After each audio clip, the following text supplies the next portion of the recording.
Mark Rogers TV talking up Miami football, and why not? The Canes hit spring practice on March 20th, and we've got Eric Marrero from Canes Insight in to talk up the Canes and a little bit about recruiting, but specifically about the team at hand because it all starts this week in regards to position battles and so forth. So, Eric, how you doing today? Doing really good. How's everything going with you? Everything's good. Everything is good. Intriguing football team, of course. So before we spin it ahead to 2018, I'm interested to get your take about last season. Of course, the 10-0 start had some close calls, but some very impressive performances, especially at home against Notre Dame and Virginia Tech. Then the 3-game slide. None of those, I guess you would say, two of the efforts not impressive. The Clemson games and the Pitt games, considering the score and the opponent. The Wisconsin game could have gone either way. Just your thoughts about 2017, coming off a bowl win and a 9-win at 2016 in terms of progress and looking ahead now to 2018. Well, I think it was overall a great season for Miami. Despite the 3-game slide they have, Miami, I don't think anyone expected them to start off 10-0. That nevertheless just beat Florida State and the way they did. So I think just beating Florida State, starting off 10-0, winning their first Coastal Championship, you can only take that as a success. And Mark Richt, what he's doing first season, like you said, 9-4, I believe, 9-4 for bowl win, and against West Virginia, excuse me. Now you get into this season, start out 10-0. It wasn't the way you wanted it to end, but the momentum is still there for the Hurricanes, despite losing to Wisconsin in a game I think they should have won. But it all comes down to the quarterback play in the last 3 games, in my opinion. Okay, Eric, we're just going to throw it out there. Spring practice, obviously, this is the time that guys who are looking for playing time, maybe weren't counted upon last season, have to step in, fill a void, fill a gap for somebody moving on to the NFL or just pure graduation. So as you look at the offense, what do you expect to see this spring? What do you want to hear out of camp that's going to make you feel better about an offense that's obviously got a quarterback situation front and center, but also some other parts and pieces at the offensive line in particular that need to be sorted out? I think it's more just the weapons that Miami has, because Miami over the last 2 years has recruited a ton of weapons at wide receiver and tight end. But the thing about that is, who's going to step up at wide receiver this year? Mon Richards had a down year, mostly due to injury. I thought he should have redshirted, in my opinion. But they have a couple guys like Jeff Thomas, who was a highly rated recruit, did good work last year. Mike Hartley as well. They're going to need to be the step. They're going to need to step up this season, because of a guy like Braxton Berrios, who primarily plays the same position, he was basically your leader on offense last year. And then on the tight end, Miami right now only has 2 tight ends on the roster that are on campus, with Brian Palendi and Mike Irvin Jr. So they're expecting guys like Brevin Jordan and Will Mallory, who's going to be coming in the summer, to come in and compete early. But you'd always want those guys to come in. So I think the transition process for those guys can be something to watch, because Miami has a huge first game against LSU, and that's not a lot of time for kids like 2 freshmen to come in and learn the position like that, even though they were some highly rated recruits. And the quarterback position, obviously, even though I don't know why they bash Malik so hard. I like him a little bit. I just think, is he the perfect fit for the offense? A little bit, but I don't know if Mark Richt wanted him to be the guy, because I know for sure that he was trying really hard to have like a guy like N'Kosi Perry to start last season. He just wasn't ready. Now a year under his belt, learned the playbook, got another guy like Jaron Williams coming in, a quarterback. The race, in my opinion, is completely open. I don't think that race is going to be decided till the final day of fall camp. So you think Rozier had a decent year, an okay year? What kind of grade would you give him? What are the pluses and the minuses? I'd probably give him an A, because if you go to the 10-0 start, he honestly had one of the best years that a Miami quarterback has had in a long time. But if you count the Pitt game, because the Pitt game's solely on him, in my opinion, and the defense as well, because Miami had so many opportunities to win that game. I had to be so upset watching that game, because they lost to a team that they clearly should not have lost to. And then the Clemson game, I was at the game. He didn't have a great performance, but it's Clemson. You can't really expect much when you're going up against one of the best teams in the nation, and as well as Wisconsin, another good team. But his last 3 games is the reason why this quarterback race is wide open now.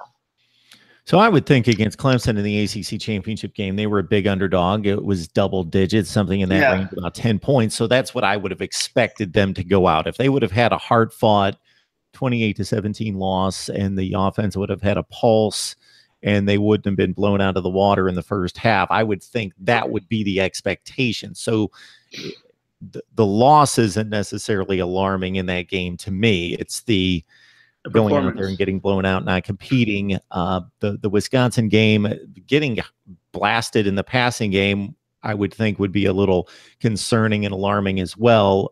Wisconsin pounding ahead against everybody else and then opening up the passing game and being able to burn the corners. And then Rozier, I get tons of comments about Malik Rozier. I think we saw the pluses and the minuses last year, but when he needed to make throws, he often more than not couldn't make the throws against the better teams. So maybe it's wide open. Maybe Mark Richt knows going into it that N'Kosi Perry in particular would have better skills to take over as long as he can command the offense and understand the offense and execute the plays and the reads. All right, we got Eric Marrero on the line from Canes Insight to talk up Miami football with spring practice upon us. So the defense has been the calling card the last few years. So the linebacking core very stellar, especially 2 years ago, just as freshmen getting thrown out there. Defensive line has been exceptional, one of the best in the nation. Of course, the turnover chain has been the deal that everybody looks to each and every game. So I don't know if that's going to carry the same swag as it kind of wears off possibly, but we'll see. But obviously it took the college football landscape by storm. So how's this defense looking for 2018? I think a lot of people are going to be surprised by this defense, in my opinion, because the major concern for them is defensive line, because Miami only brought in 2 defensive tackles coming into this cycle. A guy like Nessa Silvera, who's one of the top-rated guys in the nation, and then another guy like Jordan Miller, who was a prospect that wasn't even heard of until 2 weeks before signing day, and Miami lands him. And I know a couple people in that area where he's from. He's from the same school as Bradley Jennings Jr. that Miami signed. His dad played at FSU. A lot of people in that area tell me that he's a guy that's really going to surprise people at Miami. He wasn't rated as high, so I'm going to have to see some great things out of him to see if he's worth the scholarship at Miami. But it's definitely a position of need in Miami, so I wouldn't necessarily say that it was a bad take for him. But it was a good. You just need to add body. This, especially for this cycle, Miami's going to add a bunch of defensive linemen for 2019. But focusing on this year, the defense, I'm not really concerned about the linebacker core because Miami's bringing back their same 3 guys. You got a guy like DeAndre Wilder, who played a little bit last year in special teams. He's going to get a more expected role. A guy like Wayman Steed, who was out completely last year, redshirted with the knee injury, blew out his knee in high school. He's 100% healthy, and he's going to be ready to play. Another guy, Bradley Jennings Jr. Miami's bringing in a lot of guys. A guy like Patrick Joyner as well from South Dade, who's more of a hybrid defensive end linebacker guy.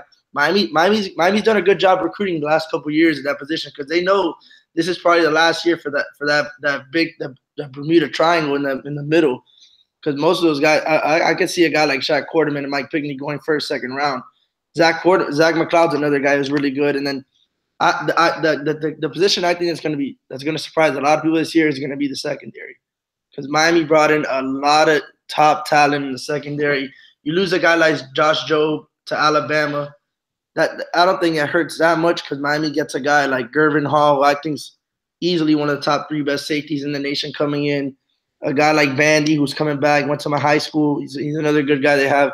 Miami just loading up on a lot of guys that are just they have a lot of guys on the safety position and corners that can actually play linebacker just by their size. So Miami's going to have a lot of heavy hitters out there this season. All right, we're talking Canes with Eric Marrero. Join him on Canes Insight for Miami football coverage. I see a lot of recruiting there, and obviously spring practice starting up this week. So a lot to get to there in setting up the Canes for 2018. You mentioned the recruiting, and you mentioned the secondary. So my thoughts are you had the 2 big corners in South Florida there with Surtain and Campbell. Not able to get either one of those in 2017. Of course, the recruiting class was arguably the best in the conference and one of the top 5 or 6 in the nation. didn't necessarily close well, but you got to be happy across the board. We head into 2019. I see, looking at your website, that we've got a 4-star defensive back into Corey Couch, who's now named Miami along with Michigan as his top two. Your thoughts about Mark Richt's ability in this area overall in recruiting, and then how 2019's shaping up at this point? What's funny about the guy you just said, he's actually committed to Tennessee, and he has the top 2 with Tennessee not in it. So that's kind of funny. But just going to recruit, it makes sense how the recruit. Exactly. But just going into I think Mark Richt the last 2 years, because people didn't expect Miami. I expected it, in my opinion, but I don't think people expected how Miami has completely taken over the entire state of Florida in the recruiting battle. Like an area like, if you would have told me 2 years ago that Miami would completely dominate an area like Jacksonville, Florida, who's normally been a University of Florida territory, Miami's literally just dominating everybody in that area. They're taking a guy like Jeremiah Payton, who's a top player in the area in Duval County, 904. He's already rated. If the rankings ended today, he'd be a 5-star wide receiver prospect. Another guy that they're going after, a guy like Fred Davis in the 2020 class. He's another guy who's a top 50 prospect in that area who came from the same school as Kendrick Norden. He's another guy I think is going to go to Miami, because Miami's just completely dominating that entire area. And then I think the way that this recruiting cycle is going to determine, it depends on how Dan Mullen and Willie Taggart do in their first year. If they have another year where they flop and they don't have a good season, I think it's going to be really bad trouble. Because I think this is their make or break a year for Florida and Florida State. Because if they don't have a good year, Miami's just going to continue to dominate them for a very long time until they beat Miami. You know, I can't imagine that happening, though. I can't imagine FSU and Florida collapsing. I can't see that happening. I can see maybe Florida, because they until they solve that quarterback position. Oh, I can see them collapsing on the field. I can see them collapsing and not playing well in Dan Mullen's first year, but he's too good of a coach. They're too big of a program with too many resources and too many recruits that want to go there. I just can't see them staying down. And now that they've got a guy in place who's proven that he can win at a Mississippi State with a lot less resources, I just don't see Florida being down for a long time. Florida State, and Willie Taggart's a proven coach there. So I think it's an interesting battle that's going to be waged. And as you well know, in South Florida, there's so many recruits of the 4- and 5-star level that Miami can take its share, and there's still plenty left over for everybody else. Yeah, but like guys, the South Florida area is a key portion for Miami this season. Because if you look at there's probably about like 20 guys rated in the top 247 just alone in South Florida. And Miami can only probably take 10. So there's going to be another 10 that just leave the area.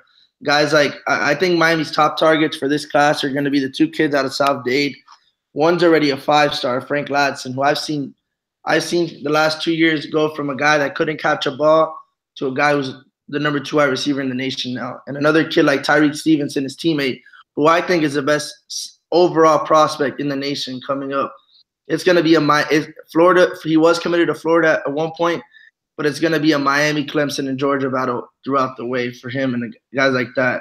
Another one, like a guy like Amon Richards' brother, a guy Miami's top wide receiver, his brother, one of the top running back prospects, Mark Anthony Richards. Miami wants him to play defense. He wants to play offense. So that's a little tricky situation that Miami's going to figure out what's going to happen. Okay, we've got Eric Marrero on the line from Canes Insight. Join him right there for Miami football coverage. Spring training getting kicked off, of course, this week. Eric, we appreciate you stopping by. No problem. Thank you so much.